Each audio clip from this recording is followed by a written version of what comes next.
Yeah. Yeah. Okay, we'll call the city council work session of May 17th, 2023 at noon to order. Roll call, please. Mayor Allison, Here. Tom Baylor, Here. Kathy Sherman, Here. Casey Kinsman, Here. Melina Meyer is absent, and Schaefer is absent.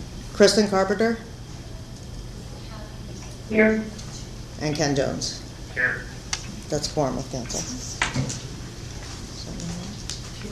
Okay, thank you. Our work session topic today is City of Cordova housing shortage difficulties, options, strategies, and incentives. Manager Howard? Thank you. I think, as everyone in this room, and certainly anyone who's listening knows, housing is a Cordova problem. It's a state problem. It's a national problem. And everyone, in every form of government, is looking for solutions. I know that City Council directed staff to bring to the fore where we stand, what we can do, and how we can do it.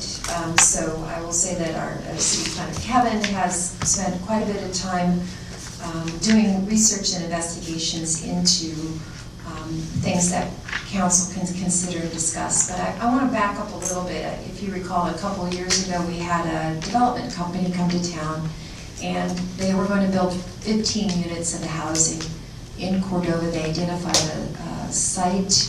They put earnest money agreement down, and then went through the process of getting HFC financing for it, and was disqualified because Cordova, as a community, is not distressed enough to warrant certain tax-funded investment programs. So we come to the table with a bit of a ball and chain of a certain kind, in that we have not only barriers of topography, steep terrain, rocky slopes, difficult to develop land, but we also come with remote location and the cost associated with that. And then add to that the burden of a community that could use additional investment, whether it's state investment in infrastructure or financial investment from lenders to help make housing possible. All of those things kind of conspire against us, and we are looking for solutions. So fortunately, the Prince William Sound Economic Development District with Kristen Carpenter has a contract with a third party to work on a housing assessment. And then, as I said, Kevin has done a considerable amount of work identifying code issues and other things. And Holly Wells, our attorney, has identified legal ways that the city could incentivize and help housing development in our community, maybe things that other communities are able to do that we might want to consider. So with that, I'm going to turn it over to Kevin, and he'll start us off, and then we'll engage, and he'll do a presentation of information. And of course, this is designed to be a robust conversation. It's a work session, so at any point in time, please ask questions, and we'll go from there. Kevin. Yeah, thank you. So I'm actually going to start by turning it over to Kristen's group. We have some representatives from the MHP that is helping with the housing assessment for the Prince William Sound region, and Kristen asked if they could be a part of this conversation, and so we just wanted to start the meeting off with them, and then we can move on to the Cordova specific items that we have in the packet. So Kristen, if you want to hand it over to whoever you have. Hey, thanks, Kevin.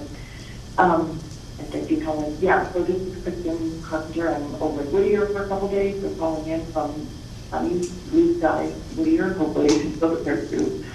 And the Prince William Sound Economic Development District applied with support and participation from other Prince William Sound communities. So we to meet at Whittier specific. And applied to the Minnesota Housing Partnership, which is an entity, a nonprofit, as named indicates in Minnesota, to get funding from HUD to provide technical assistance. So I'm going to let Erica Brown talk for a minute about the scope of work that they're helping us with, and then we're also going to hear from Moira Gallagher with the McKinley Research Group, who is doing housing needs assessment within the scope of this Minnesota Housing Partnership assistance. So, Erica, do you? Great, yeah, thanks. Can you guys hear me okay? Yep, we got you. I think so. I think I heard that. Okay.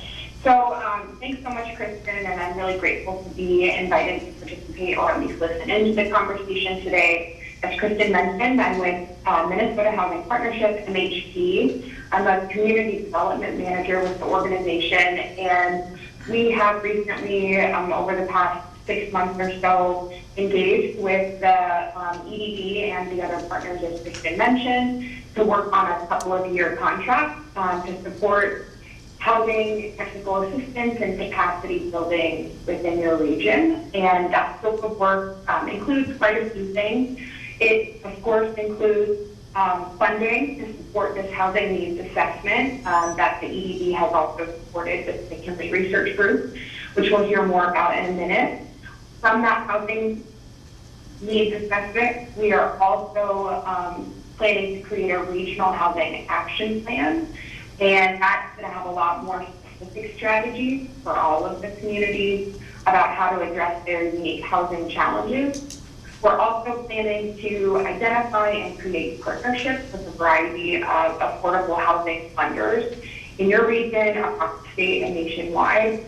And then we're also planning to conduct some specific case study research to really understand the specific constraints and opportunities of developing housing within your region. So that's the bulk of the scope of work. I'm happy to answer any questions if you have any about MHP or contracts with EDD. But I'll hand it over to Moira Gallagher, who is with the McKinley Research Group, and she's actually with the firm who's going to be conducting the needs assessment for us. So thank you so much.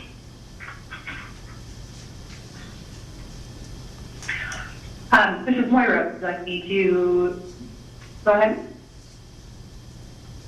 Yes.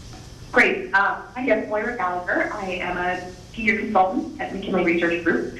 I'm based in our Anchorage office. We are in Anchorage and Juneau. We have done a number of housing needs assessments for communities across the state, and we've also done quite a bit of work for Prince William Sound EDD in the past. The project that we will be doing is focusing on 6 communities within the Prince William Sound region, assessing the current condition of housing, how much of it, how old, quality, and then in talking to residents, assessing the needs of the community. So what type of housing, how big, whether it's multifamily, single family, what kinds of amenities the housing needs to have for residents who want to continue living in these communities, and then, of course, looking at the cost part of the equation. Our work will not be focused on policy issues, incentives to create more housing or ways to facilitate that, but really just providing a lay of the land of what is the current housing situation in each of these communities and what are the needs of the people living in those communities. So as part of this work, we will be conducting surveys and doing stakeholder interviews. And I would actually want to pose 2 questions to this group, the City Council. The first is, what is information that you would find very valuable to get out of this report? We have, of course, a standard survey that we ask needs, but different communities have different needs and unique preferences. So if there are particular questions you would want answered as a part of this, we'd love to hear that. And then secondly, who are stakeholders that you would recommend that we talk to? Usually this is developers, people in real estate, large employers, people who really understand the on-the-ground situation in a community. And we are really helped by getting recommendations from community members who those stakeholders are. So we know we're talking to the right people. We know we're talking to a diverse group of people who will have a lot of broad perspective on housing generally. So that's an overview of our project, and then I'll leave you with those two questions, which you can feel free to answer here or to conserve time. You'll get my contact information and you can send me answers to those questions via email after this meeting. Thank you. I think we'll just go ahead and continue with our presentation because time is of the essence here. But we will make sure that everyone gets your contact information so that anyone who has feedback for you can get you that. Terrific. Kevin, go ahead. Cool, okay, yeah, so, yeah, it's pretty exciting that there's going to be a housing assessment done. That's actually one of the items that is in the comprehensive plan that's identified as a need for the community. So this will be helping us check off one of those goals of the comprehensive plan. It'll help, like I said, they're not gonna, the housing needs assessment, they won't be coming up with any specific strategies, but, you know, giving us a lay of the land of what's out there and what are we gonna need. So that can help us fine tune any of these potential incentives that are before you for consideration. You know, maybe if like we wanna put, you know, try to aim them at specific housing types or things like that. So it'll be good to see that information for making those decisions. But yeah, moving on to, I guess, just our larger conversation. You know, in the memo before you, I've identified what appears to be, you know, 3 big barriers to development in this community. I don't want to dwell too much on the first one there, the lack of developable land. I mean, we do know that there is a lack of developable land, but there is also quite a few underdeveloped or not developed lots, you know, in town that do not have housing. I mean, I can think of, you know, 5 or 6 that are just here in the, you know, downtown area. And so that kind of leads us more into the second and third item in the memo, which is the cost of construction, which everybody knows is extremely high in this community, and just the lack of, you know, contractor availability. And not also just contractor availability, but the lack of inspectors. So if you're building something financed, you know, the bank's gonna require you to get inspections. That's not a service that the city offers. And so you have all the additional costs from having to fly in inspectors for multiple different inspections throughout your construction process. So while there are some things that I think we could do in the zoning and subdivision code to ease development, I don't think that's where we're gonna get the majority of movement in this community for actually getting development moving. You know, I think we should definitely take a look at the zoning map and consider, do we need to change zoning district boundaries? I mean, we have a code section for high density residential zone. We do not have a high density residential zone on our zoning map. So we have a whole section of code that applies to nothing. You know, so should we be looking at, you know, I included in here the 5 and 10 minute walk sheds that are centered around this building. And should we be considering within that 5 or 10 minute walk perimeter, you know, increasing density in those areas? It's places where you could potentially reduce parking requirements because since you are close to downtown, you don't necessarily need multiple vehicles. I mean, I'm only one example, but we moved here as a 2-car family and we're now down to a 1-car family because we live within 5 or 10 minutes walk of everything. So, you know, parking minimums really start eating into land when you start talking about multifamily development. You know, right now the code requires 2 parking spaces for every dwelling unit. That means, you know, you start talking about 3, 4, 5, 6 dwelling units, you're up to 12 parking spaces. That eats up land. And if we want to say we have a lack of land, is dedicating parking to land really the most valuable use of that land? So again, just something that we need to be looking at. Accessory dwelling units. As you'll see in the table that I provided, almost every residential zone allows for triplexes or more, but the code requires that they all be in one building. You can get a conditional use permit, but again, that's an extra step. That does, you know, it's not a huge hurdle to overcome, but it is a hurdle in the development process. So if we're gonna let people have triplexes, is there really an issue between it being in one building or 2 or 3 buildings? Something else that we need to consider. And should we be making ADU specific codes to allow for detached ADUs and not having to go through this extra conditional use permit process? There's other things, you know, more minor things, you know, clearing up definitions. You know, there's the thing about the height restriction where, you know, in some zones we allow for 3 1/2 stories not to exceed 45 feet. What does that mean, first of all? And secondly, I mean, if 45-foot tall building, you know, you have 10-foot ceilings, why does it matter if it's 3 stories or 4 stories? I mean, what are we trying to, I don't know, protect the community from, or whatever you want to say, when we're saying that it's, you know, we're going to limit the number of stories inside of a building that could have more. You know, so it's something to look at, especially if we're going to increase density. You know, we need to look at how we can increase the dwellings within that building footprint. So, you know, when it comes to land use and subdivision, I think we have a really good example with Eccles Lagoon, where you don't have to have a road that goes to your house. You know, should we be looking at allowing for more development where there's some sort of communal parking and then a trail system that goes to these properties? I think that would be a low-cost way to develop some of these hillsides. You know, there's people that are willing to do crazy things to live here. I mean, you know, Tanya, look at her place out on Power Creek. She built up on that cliff, you know, I mean, people are willing to do some crazy stuff to live in this town, and if they're willing to do it, why are we gonna stand in the way of it? So, you know, so things like that. Where I think we're gonna really get the most movement though, is reducing costs. I mean, that seems to be the biggest barrier to development in this town. We can't control the cost of goods, the cost of services, and things like that. But what we can control is property taxes. So we could provide property tax incentives.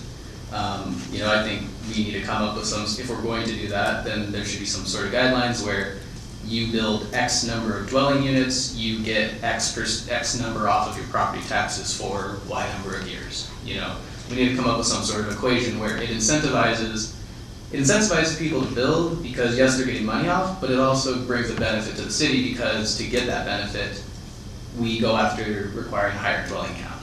You don't have to do that, but it's just an idea. You could also just do it for single family homes or whatever. You could also have a tiered system where a single family home gets this sort of break and triplex or more, you know, you could have different tiers for that.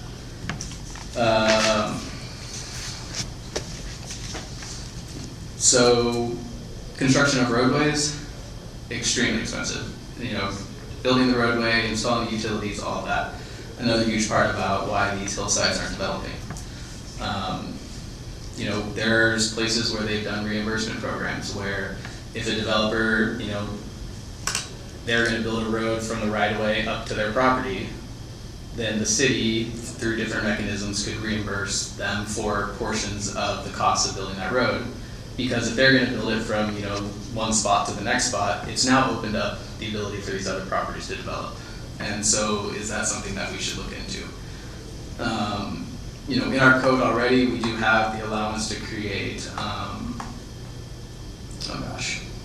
like improvement districts, where if the city was to go in and build a road or install utilities, then we can adjust the property taxes of those benefiting from that roadway to pay that off, help pay off some of the cost of that over time. So, you know, we already have code that allows for the council to do that. We've done that for, I've seen it was used for sewer upgrades down by the Fever. We've done it in the past for redoing 2nd Street and Chase and a bunch of others. So it's not something we haven't done as a city before.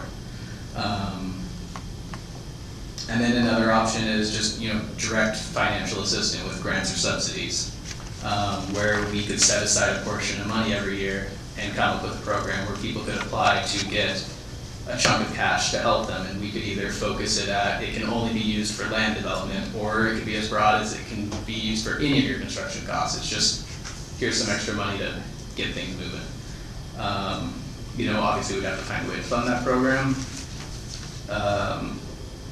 You know, that's a whole different conversation. First thing that jumps in my mind is looking at the long-term versus the short-term rental tax, because you could make some sort of connection there that short-term rentals are taking away from long-term dwellings. And so maybe we take the short-term rental tax and we use that for funding some sort of incentive program where people can apply for that to build new dwellings, but we could also put restrictions on it that they can't be used for short-term rentals for X number of years or something like that. So again, there's zoning codes we can make, there's subdivision codes we can make, but I really think the biggest impact is gonna be whatever sort of financial incentives we can provide, so. And I want to ask really quick, to the Minnesota Housing Partners folks on the line, when do you anticipate your studies will be done? McKinley Research obviously is working on something now, but what is the timeline for your recommendations? Sure, yeah. So I think the McKinley Research folks, that's going to lead into the other work we're doing around the action plan. The housing needs assessment will be completed around October. There might be a slight delay in finishing that up, just depending on community engagement and when we can get enough of that completed. After that, I think we had in our contract that we would work on that around the next 6 months, but also we do want to do some engagement with elected officials and community members around what strategies are viable for each community. But I think we're hoping around 6 months or so to finish that sort of next step. The rest of the work is sort of ongoing throughout the 1 to 2 year period we have this contract. Great, thank you. And my understanding is that your organization is sort of keeping abreast of all the best practice and new and innovative thinking around housing and housing development, and you will be sending those our way as you think they might be relevant. Yes?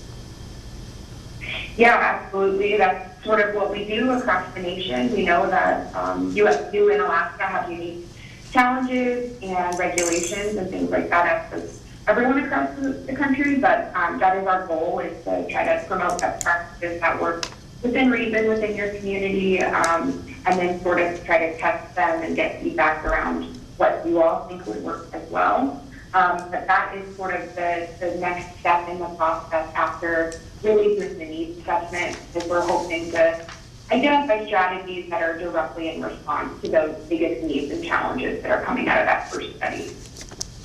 Great, thank you. Kevin, I don't know if you want to go through, because you alluded directly to the fact that financial incentives might be the most logical place for us to maybe start. Do you want to go over Holly's memo? Yeah, I mean, Holly's memo pretty much is just supporting information for the items in my memo. I mean, we can talk about those, but at this point, I mean, I kind of just touched on each topic briefly and was just figured I'd turn it over to the council if you guys have questions, or if you wanted to push the conversation in any certain direction to dig in more. I do want to just... Yeah, Mr. Mayor. I just wanted to bring up, with Holly's memo, she's, if you get a chance to really look at that, she's identified things that other Alaskan communities are doing that passes legal muster, and some of them are kind of interesting, so not that we have to copy anybody, but it certainly is worth taking a look at, so I just wanted you to make sure you spend a little time with Holly's memo on page 68, and with that, I'm done. Councilmember Baylor. Yeah, just to get on a few things to discuss about. So the height restriction on buildings, that was set by the Cordova Fire Department, that had to do with how high we could get the ladders up to get on roof. So it was not a steady season, it was basically they set that for their safety reasons. So that's something you could take up with them as far as we move that. Did you hear? I do appreciate conditional use permits. You want to put a triplex in or something else. The advantage of that is that it gives you plenty of notification, and it also brings them into the process. So coming up with a bunch of angry neighbors or somebody doing something that impacts their lot. It's not an arduous thing to go through. I think you should leave that in again so we get neighborhood input on that. I would feel skeptical of places that don't have parking. They don't have parking, then they're gonna be parking on the street, or they're gonna be parking in the neighbors, and when we get snow, which is always an issue, that creates some problems. So I would always be a little bit nervous about areas that don't have parking. As far as the tax, long-term, short-term rentals, I would look at. I mean, if you own a piece of property, you should be able to do what you like with it. However, a lot of places, a lot of states have what's called a homestead tax. So if it's not your primary residency, let's say you live in Washington State, you just must put out the fish. Those residencies are taxed at a much higher rate. And I know a lot of communities do that. That might be something we look into, and that could be a money driver. But there's a lot of housing up there that's just used as a fish cleanup. So perhaps that's something we could look at. So those are the comments I've got right now. Thank you.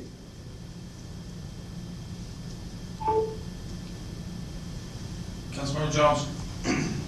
Yeah, just want to thank the staff for putting this memo together. It's preaching to the choir when I was reading this. This stuff I've been saying for years and wanting us to look at. So I really appreciate the effort that went into this. I appreciate Holly looking into what other communities have been doing, and it touched on a lot of the points that were in my head over the last few years on this. There was a couple things that I would like to also get on the radar for future consideration, and that would be, as a way to fund city-led developments or incentives, you could put a 1% real property sales tax. Other communities have done that. We can change the north and south fill. Right now, the zoning only allows for one watchman's quarters. We could look at raising that to 2, 3, or even 4.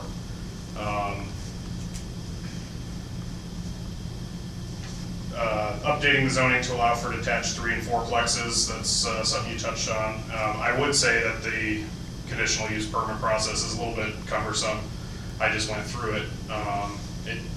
You do end up with pissed off neighbors, and it slowed my progress down on that project for, I bought the property almost a year ago, and I still haven't started putting any boards or nails up. So finally got that approved and moving forward with the project now, but that brought everything to a standstill for 6 months. And you talk about needing housing in this town. Anything we can do to get the red tape and bureaucracy out of the way of developers, I think is something that we should look at. I think, like what Councilmember Baylor was just referring to, a big problem in this community is snowbirding. People owning houses in Washington and here, and then leaving their house here vacant for 9 months out of the year. Another problem I see around town that I've run into a lot. I don't know exactly how we can solve this at City Council, but it's property owners refusing to sell and leaving properties vacant, letting them rot and sit empty out of, I guess, just convenience. I'm not exactly sure. I can think of 30 apartments in town right now, off the top of my head, that are vacant and uninhabitable because of poor ownership. And I would like to see us, as much as we put in incentives for development, we also need to start looking at some disincentives for this type of behavior. So maybe we need to tax buildable land that is sitting vacant at a higher mill rate. Maybe we need to tax vacant multifamily at a higher rate than if it's rented. I'm not sure if that's legal or not, it's just an idea. Greater enforcement of city codes to force sales on vacant and derelict buildings. And potentially elimination of the senior tax exemption for folks who don't stay year round. That's another option. So I would like to see us pursue the full abatement that we can legally go for multifamily. I would like to see a slightly, you know, if it's 5 years at 100%, I think that's what Holly was saying, I'd like to see us pursue that. On single-family homes, I'd like to see a 3-year. You know, maybe it's a little less than multifamily, incentivize multifamily more, but I think that we should have incentives for both single-family and multifamily. I also think that the city has gotten in the way of some development, and I think council has had a part to play in some of that. Just in the last 5 years, off the top of my head, we've had a developer propose to buy a chunk of land next to the new science center, and we, you know, refused to move forward with it. We had a developer who wanted to put in a tiny home park out at 5 Mile. We refused to move forward with it. I also like to see us pursue a land swap with the state or Native Corporation for some of the land out of the airport. Maybe we could do a 2-for-1 swap where we give them 2 acres for every 1 acre we get out there. We can give them some of the hillside, and we can get some easily developable lots that we can subdivide and put a road in much easier and get some housing built out there. It's a prime, easy development opportunity out there. Yeah, I have a lot of notes here. Another thing that we could do better at is mobile housing. The tiny home thing, like I mentioned before, but also encourage liveaboards in the harbor. That is the cheapest housing available in this community, and currently there was an effort to put a moratorium on houseboats. I think that we got that stopped, but just the fact that that was attempted was kind of a bum deal. I think that people living in the harbor should be allowed and celebrated. It's a, you know, it's not for everybody, but it is an opportunity. So hopefully the new harbor going forward will alleviate some of the concerns that the harbor master had with the houseboats tugging on the docks too much in the winter and stuff. Yeah, I will let somebody else talk for a while. Councilman Sherman. So a lot of great points, and thanks Kenny for all those notes, and I agree with a lot of the things that have been said already. I was just gonna follow up with a couple of comments of my own. One is, I think that parking, I understand Tom's concerns, and that is a good point, but I think we're talking Central Business District, which is 1st and 2nd Street, for shrinking down parking, and I can see where that might make more sense. I was sitting here thinking about 1st Street as it is today and 2nd Street as it is today, and we have lost so many additional housing units to fires over the years, because think about Wells Fargo. I mean, that was a 3-story building plus a full basement with the Elks Lodge, and then all of those offices and housing units were above there. Same thing with the Ag Preservation Building is sitting empty. Ambrosia is sitting empty. Both of those have apartments above of them. The old high school, that was housing for numerous years. It's just sitting, and again, I agree with, there's people who are sitting on buildings that are just nothing but derelict buildings and fire hazards at this point. We should just be screaming down their necks to have something happen. There are empty lots. The lot behind First National Bank, I know it's privately owned, but that used to be a 4-story building before the '63 fire. Business on the 1st floor, apartments up above. So I just think we are, I think all of these ideas are good. I think incentives are good. I understand the problem of having a contractor, but I think my first goals would be to incentivize in some ways, to tax or go after owners who aren't using their properties. I love the idea of people who are not here half the year or more. You know, those properties are just sitting empty. And so those are just my initial thoughts, but I just, as a historian, I keep thinking back to all the housing that used to be here and how there were some much greater population, and people could find, they might have been a small single unit apartment, but they were there. and we didn't have this kind of problem when we have an increase in population. That's it. Thank you. Councilmember Kinsman, comments? No, thank you, everyone. A lot of insight and input. Thank you, staff. I just want to, I think, make reference to something that Councilmember Baylor said in reference to height and how that had to do with the fire department. I think a lot of these increases in housing, it's a conversation that our public safety needs to be involved with because it directly affects them and their resources are already strained as it is. So not saying that this should be a roadblock, but it just needs to be a partnership with those folks. And so that we can sustainably move forward with additional housing. And like you said, how many homes or structures have burned down in this 21st century? There's lots of ways to prevent a lot of those things. There's national building standards that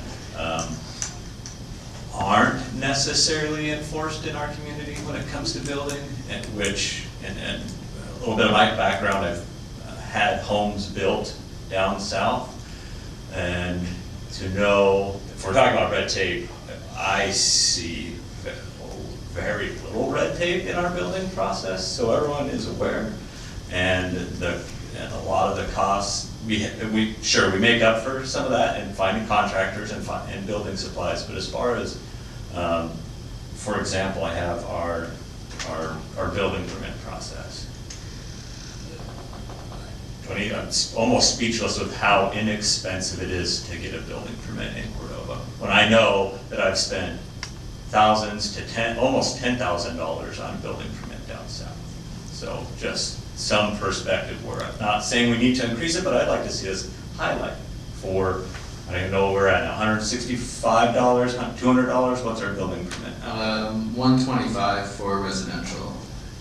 $125. And I mean, Bill? to speak candidly, I mean, our building permit process is, it is nothing. I mean, you fill out an application, you submit a site plan and a elevation drawing, and that is it. Everywhere that I've worked, I mean, you have to submit a full set of plans with your engineering. Those plans have to be reviewed. They have to be approved. I mean, it is a process. And like he said, I mean, I've worked in jurisdictions where a new single-family home, a building permit was well north of $5,000, and that's not including inspection fees. We then charge inspection fees on top of the building permit cost. So while, yeah, I would just agree that the red tape from the building permit side is close to non-existent in this community.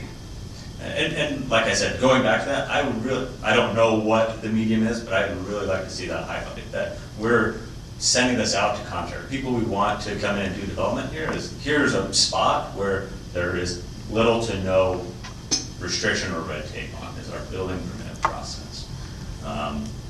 So those are just some notes as I've been listening again. This is a great conversation, much needed. I don't know the solution for this. I know having some people talk to me, some individuals in the community talk to me, looking at some of our Arctic counterparts in their communities and having dedicated housing for medical staff, having dedicated housing for even our teachers. I know we just met with our school board last work session we had, and that we're looking at 5 to 7 teachers we're trying to hire the next year. We don't have housing for 5 to 7 new teachers to come into our community. And so we're put in the same position, pulling people out of retirement. It's not sustainable.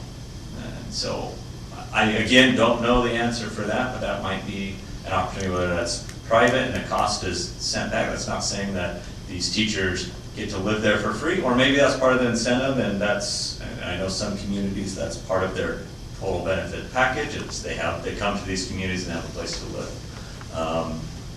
But part of that might be payroll deduction and just recouping some of the cost in these units. So it's things that are done. I know some of them are privately built, some of them are, I mean, if we're looking at where our hospital and our school district, I mean, they're they're subsidized by they're paid for by our community, so just some thoughts there. I work out at the airport, so knowing the available space out there, I'm always amazed, again, just being new to the community, that there's not more development out there. I mean, it is, I'm sure there's other red tape involved, that I don't know all of it behind there, and I know some of it is land, but, and who has ownership of the land, but it does blow me away that there's not more development out at the airport.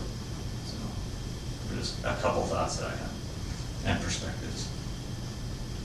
Thank you. Councilmember Carpenter, do you have council comments or comments as a counselor? I don't have anything to add. I think we've heard a lot of really good input. Thank you.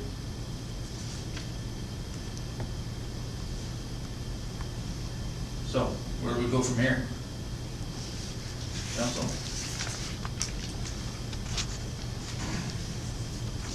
Well, I guess it's just a work session, so we can't make any motions to direct staff or anything, so do you feel like, I don't know, maybe we can talk a little bit about a bullet point list of items we can give to staff to say, off of your memo, this is what we'd like to move forward with, or should we wait for the building assessment? I mean, I really don't want to wait on this. It's already taken a year and a half just to get this meeting. So, I think from staff's perspective, if there are things that are just like off the table, don't even want to go there, it would be really helpful to know. And if there are things that are really high priority that you would like us to get more information about and provide some input, that would be helpful. And then everything else, we can just continue. We will continue to gather information, and certainly working with Kristen and the Minnesota Housing Partnership will be gathering information, as well as from our colleagues in other parts of the state. So, but if there are things that you absolutely just don't want us to look at, or just not reasonable to consider, it would be helpful to know those things so that we don't put time in. Yeah, I would agree with that. I was just gonna say, yeah, just like Helen was saying, you know, we have limited staff resources, and so, you know, if the zoning stuff is all things that I think, you know, most people probably feel that are important that we need to take care of, but especially the financial things that are gonna have economic impacts on the city. I mean, that's what would be best to know, if and what you would like us to pursue and potentially bring forward more information to look at actually implementing something. Because again, you know, those are gonna have actual, you know, dollars and cents impacts on the city when it comes to budget items and things like that. So, you know, if you want to talk about the difference between the tax abatements versus reimbursements versus grants, and, you know, if one of those or all of those are just not something that you're interested in us pursuing, that'd be great to know, or which ones you'd like to know more about, or that you'd even like us to start digging into and actually trying to put something together for a deeper dive. So that's kind of just what I have. Councilmember Baylor? Yeah, I guess I just have one item that I would like to pursue right away, and that is, again, that tax. Basically, if you claim a residency in another state besides Alaska, if you own a home in Cordova, then you're taxed at a higher rate. Other states do it, other municipalities do it. That might be something really easy to look at to generate some income. And it's a sizable increase from if you're a resident, Alaska, owning Cordova, or if you're a non-resident. So I think that's a quick one to look into and to generate some income if we can do it. Councilmember Sherman?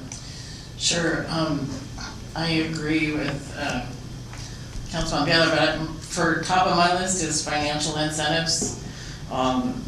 And out of that, I would look at anything that could encourage buildings that are apartments or, single family too as well, but just something, a tax incentive to encourage people to build. Maybe that includes a little package talking about our building cost and process is not that difficult here. Although I want to really clarify what Casey said was, we cannot forego building codes and safety requirements. That's why we burned down anyway. So let's not do that again. And then the other thing, I think it's time to get, I don't want to say mean, but discourage these derelict and unused buildings. That high school absolutely drives me nuts every time I drive by it. I saw a person's home who passed away probably 2 months ago, and it's now been broken into. So we need to stop this. That high school's getting broken into all the time, and it's an eyesore for the neighborhood, and it's housing units. It's a good long building, and we have a wealthy person sitting on it, probably getting tax deductions. And I also agree that the buildings that are empty for folks who leave, or lots that are empty and people aren't claiming Cordova as their residence anymore. I can think of a couple right now. So that would be my goals for the financial incentives, and I'd really rather see staff focus on that. There's some other quick little things. We can clarify the height restrictions, easy talking to fire department and police department. Zoning, we can all look at that. I think some of that can come after the assessment, but I think the financial incentives are the way to go. I haven't heard anyone mention Airbnbs. That is not something anybody wants us to pursue. I believe you mentioned it. Or long-term, short-term rental, which falls under Airbnb. I should say just Airbnb, the short-term rentals. I think we already have a higher tax rate for those already. Am I? 12%. Yes, 12%. So, utilizing some of that funding to establish a pool for grants, I'd be in favor of that. I think that's a pretty good idea that Kevin brought up. I hadn't thought about that as a funding mechanism. I do think that there's a place for both and a need for both in the community. I mean,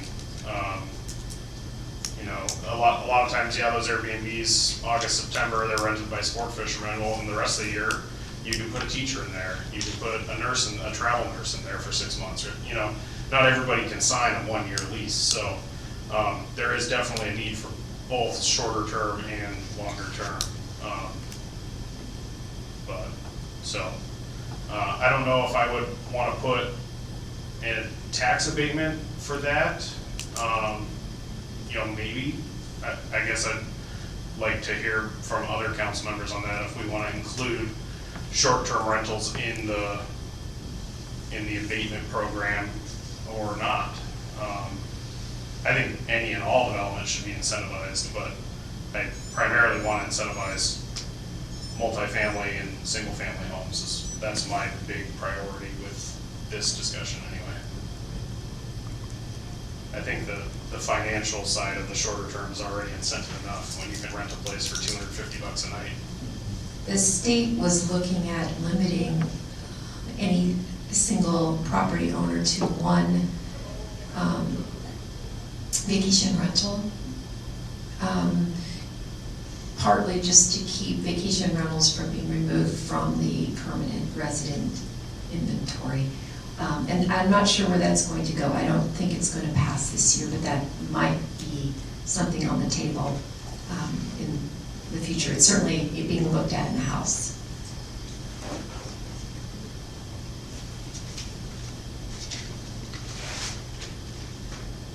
I think I'll go with what Councilmember Sherman said. I'd like us to really focus on incentives. I think that's, I think it will go a long way in getting some development in our community. Enforcement of, if we do, is always, that's the other component I'd like us to look at, is what is the enforcement piece of this. We can say we want to do this, we can even put it into code, or we can, submit ordinances, we can do all these things, but that's something I've also noticed in this community, is there's a lack of consistent or sustainable enforcement. So that also probably needs to be a piece and a conversation piece. If we have setbacks, are we enforcing setbacks? And how are we enforcing enforcing? Are we consistently enforcing? Kevin, maybe you want to speak a little bit about, in this, what Councilmember Kinsman was just saying is, talking a little bit about, we have a one-person planning department, and there's no way that Kevin can go to every site and look at everything. He does try to at least establish before you do your pour to make sure your setbacks are correct. Because one of the things that he's been dealing with quite a bit is when people are trying to sell their homes, they find out that they're over the property line or their roof line hangs in a different way. And so it really just causes problems that could be alleviated if someone was on the ground assessing right from the get-go. But to ask Kevin to approve every building permit and do every single inspection is just not possible, and yet building departments all across, in more larger cities, they have inspectors for every single solitary thing. So maybe you can talk a little bit about, you had some ideas that we could potentially discuss of training people locally to, I want to just briefly touch on that, because it does get back to what you were just talking about is, you know, who's enforcing? And if we don't start right at the beginning, we just create problems that will just continue to grow as people add on to things and move things, and yeah. As we see today. I mean, that's where we're at today. Yeah, so since I've started, that is something that I've included as conditions for building permits for new structures, is that you need to have an inspection before you install your foundation system. So basically it just consists of me coming out, you showing me where your property lines are, and then just doing a measure to make sure that you appear to be out of the setbacks. You know, I mean, we can only do so much. Not everybody has a survey. Our code doesn't require people to get surveys before building. Luckily, quite more than I expected, a lot of properties do have existing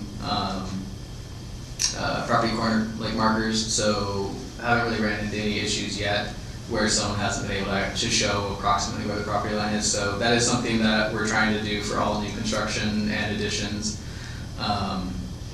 But yeah, I mean, currently when it comes to violations, I mean, we're a complaint-based department.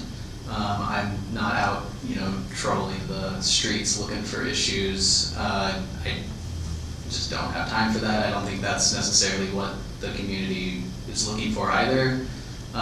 You know, I mean, there's a lot of issues that are pre-existing. If they haven't been an issue in the past, until somebody brings it up that there's an issue with it, then that's when we're addressing it. A lot of other communities, you know, I know that we have a limited police force, but the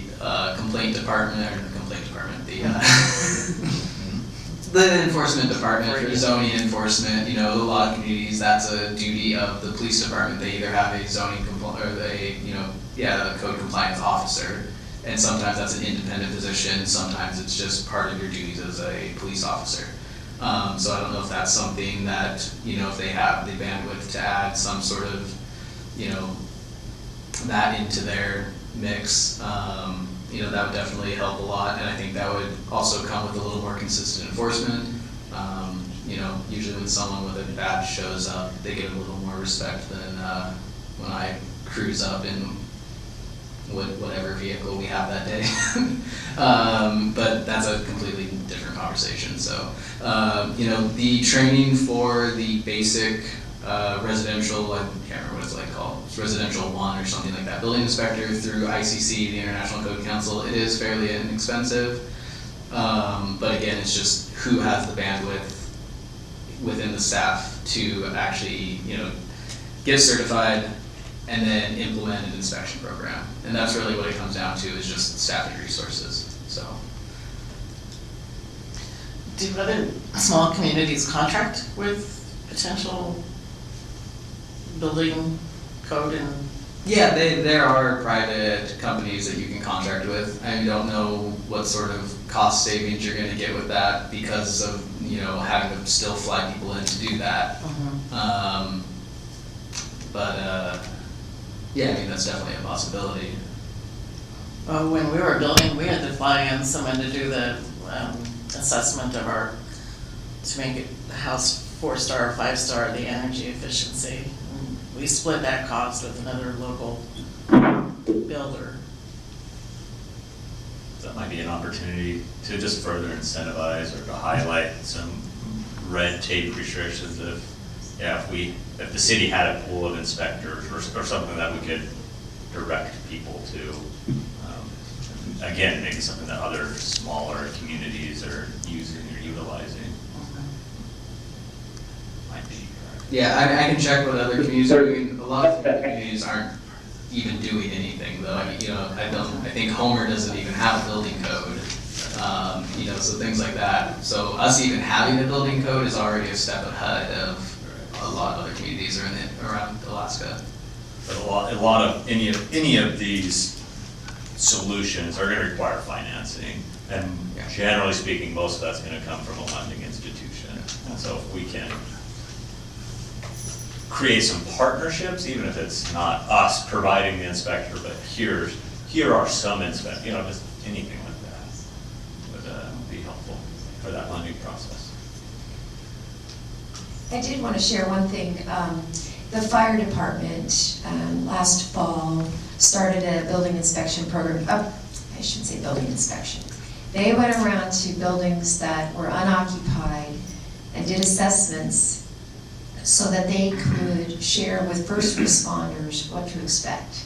You know, oh, if you go to this house, there's a broken floorboard, you know, here or whatever, and just to identify it so that our first responders would know that there's nobody living in this building, for instance. You know, if there's a fire in this building, they come running up, they think there might be bodies inside. There's no one living there, that doesn't mean that someone hasn't, you know, broken in and might be people inside, but they at least have awareness. So a lot of the building inspections, if you will, that we did earlier this year were really directed to provide information for first responders, and I think, and also to help us, city, know kind of the status of some of the buildings around town. So we're going to continue to do that and gain more information about our housing stock. Hi, this is Kristen. Can I jump in? Yep, go ahead. Thank you, Mr. Mayor. You asked earlier if I had any comments, and I've listened a little bit more and thought about it more, but in terms of what I'd like to see us focus on and what I think would be a good use of staff time, and I think we'll be focusing on this with our working group, working with Minnesota Housing Partnership and MRG, but I feel like the infill, whatever we do to fill in existing lots that are either there or underutilized would be the low-hanging fruit, maybe more so than new construction, or whatever we can do to create incentives to use those lots, would be a priority for me. And I think, flexibility around lots. I just remember there was a woman several years ago, probably 16 years ago, who was trying to build on a so-called sub-6 type lot. And at the time, Planning and Zoning Commission said no. And I think now there's a lot more interest in cottage homes or tiny homes. You know, family sizes are getting smaller, household sizes are getting smaller. And so why not allow development on some of these smaller lots if it's 1 or 2 people that want to set up small cottage and things like that? To find some place to live. So I'd like to see more flexibility with the lots we have, and more emphasis on infill and making most of the underutilized lots around town. Thanks.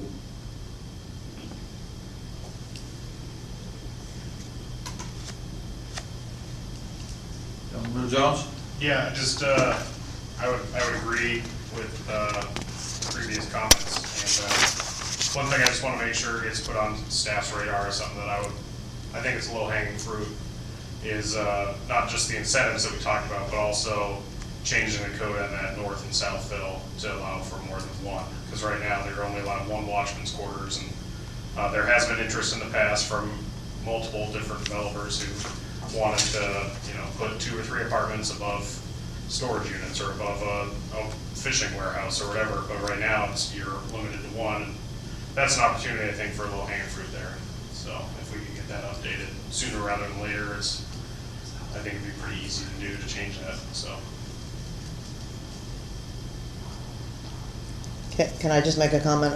I don't know, does anybody want us to do anything with the senior citizen property tax exemption? I heard one person mention it on tonight's council meeting. If you notice that we are certifying the roll, you'll see that, I've been here 20 years, so I've watched that number just grow exponentially. We just have a lot more seniors, and for a long time, they were required to apply every year. So maybe the program was scrutinized a little bit more closely when that was the case. But then anytime one of them was late with their application, we weren't going to deny them. So we always brought it to council to allow it even though they missed the deadline, kind of thing. And then council got sick of allowing it every time they missed the deadline. So they said, what's the point of a deadline? Why don't you make it a one-time application? So now it's a one-time application. They are required to refill or to let us know if anything of their status changes. Probably not very many of them tell us if their status changes, but it is also tied to the PFD. So a lot of them are exactly careful. I mean, as maybe we all will be, I'm not sure, but they're here enough to collect the PFD. They are here enough to get the property tax exemption. So I don't know if there's a way to scrutinize it more or change it back to every year apply again or I appreciate that. I didn't realize that it was tied to the PFD, so that was, I think my comment was, look at that and tie it to residency somehow, but Right. I guess it already is. It is, it's statutory, so we can't be any more restrictive than the statute says. Is that, and then that would be assessed every single year? That's tied directly to the PFD, or is there an entry that you have to go in as a clerk, or they have to file? Well, they have to sign a piece of paper that says that they were eligible for the PFD or they actually received it. So But we they don't Are actually. they doing that every year, or just the one time when they did their? The one time, but then they are supposed to tell us, the form that they signed also says that in any subsequent year, if their status changes, they need to inform us. Which goes back to I mean, how many time are actually, individuals but, actually doing it. exactly, but they And signed the enforcement, paper, exactly. and if they say that they did, what are we going to do? And there's two sides to that. Some, there are not, some people are dishonest, and some people are just negligent, and so. I think there are quite a few seniors who don't collect it, choose not to take it. Right. So we're lucky there. There are also some nonprofits that pay that don't have to. There are some nonprofits that used to pay and now don't. Which, if they're legally allowed, they can take the exemption, and they do.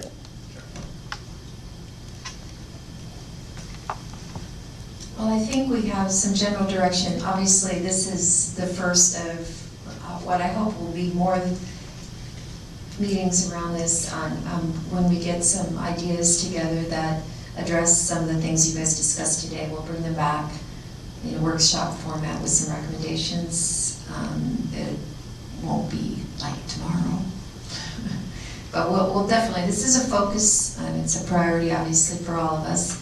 We at City are impacted by that. We have a new employee who just moved to town.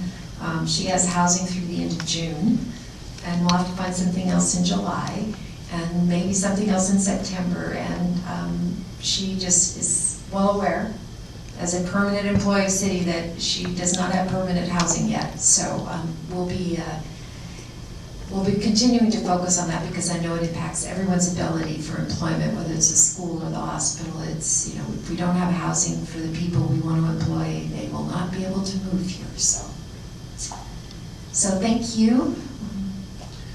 I just want to add, is there an opportunity for us to create one collective place where individuals, entities, whatever it might be, are able to post their housing, besides Facebook? Thank you very much. Besides Facebook, an actual professional place, and we can't make anyone do it, but individuals could opt to the listings in there, make things available to city, to school board, to hospital. I mean, these are, entities that are known entities that bring people into the community. I think the chamber does that not only on Facebook, but they have Yes, through their site. I'll look at that. Thank you. Yeah, I guess my only comments on this are everything we can do legally, I think we should be doing. And I don't, as Councilmember Jones referenced a little earlier, I'm done studying the issue. What we can do legally, we need to do as quick as we can. So if that's changing the codes, if that's changing something for the derelict buildings, yeah, I too know a lot of apartments that are currently vacant or derelict or burned down or whatever, for whatever reason. There's, I think Councilman Jones mentioned 30. I'd probably double that, take a bet. So anyway, whatever we can do, quick as we can do it. That's my thoughts. Hey, Councilmember Kinsman. Yeah, I just want to circle back to a little bit of Councilmember Baylor. It's been alluded to all evening, or all afternoon, excuse me. Are we able to tax non-residents at a different rate? Kind of saw your head shake no over there when that was mentioned. No, I think it's statutory also, we are not. So that's tied to state. Yes. Okay. There is a bill, I don't know if it's gonna pass this year or not, I think it's in the House currently, and their session's almost over. But they are looking at creating allowances in the state code to tax derelict buildings at a different rate. From my understanding, and I need to get more clarification from Holly, is the state has pretty strict laws about taxing people at different rates because there's a lot of equal protection laws in the state constitution. And so you can't tax underdeveloped land differently than you tax developed land. And I mean, obviously, improvements on developed land, get taxed, but the way that you tax has to be The mill rate has to be the same. something like that.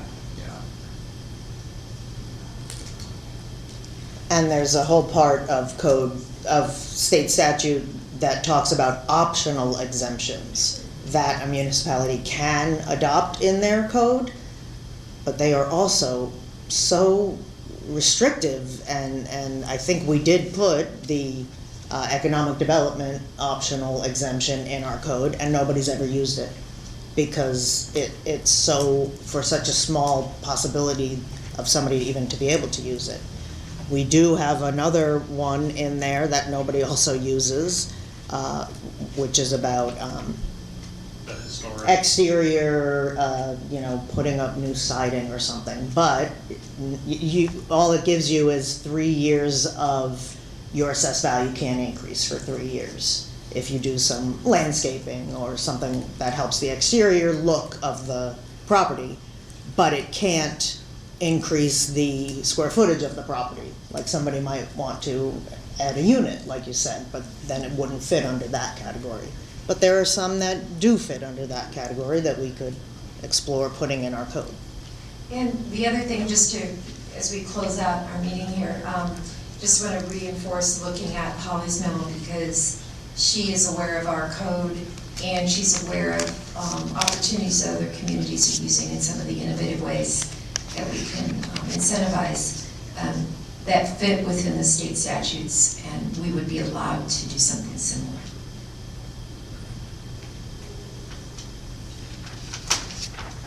Do it all, I say. Last chance for comments.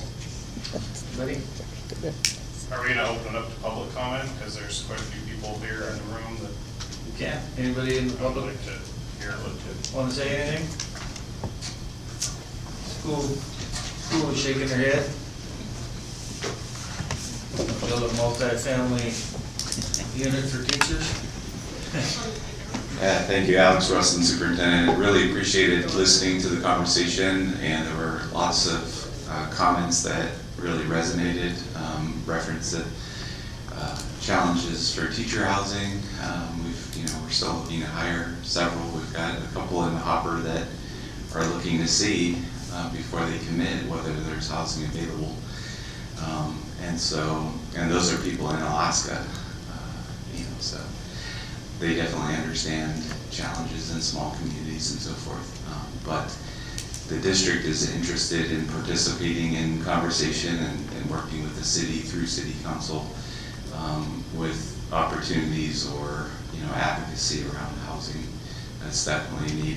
One question that I had, and I didn't know who to ask necessarily, but the old FAA housing on the Coast Guard property at the airport, are those available, or even if they were for temporary, short-term sorts of leases, is that something that one entity could entertain? Again, we've got some teachers coming in that are desperately looking, and if we could maybe help to make something available for a short time, that would be great. But anyways, I don't think I have anything to add to the conversation other than really supporting your efforts in taking some action on moving ordinance, changing ordinances, or revising them so that some of these derelict buildings are attended to or demolished, or whatever the case may be, to free up some property for development. So, thank you.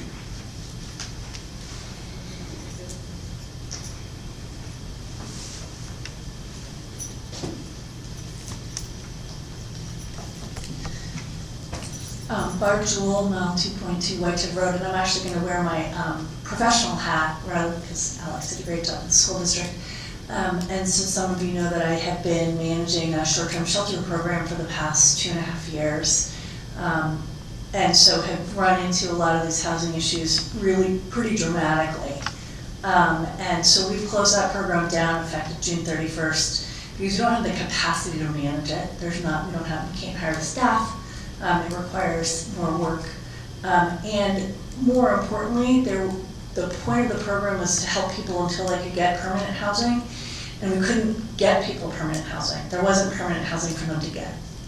And so I so appreciate, I was so happy when I read this packet and saw all the wonderful ideas that people are exploring, and really deep dive that people have taken to look into options to address this problem.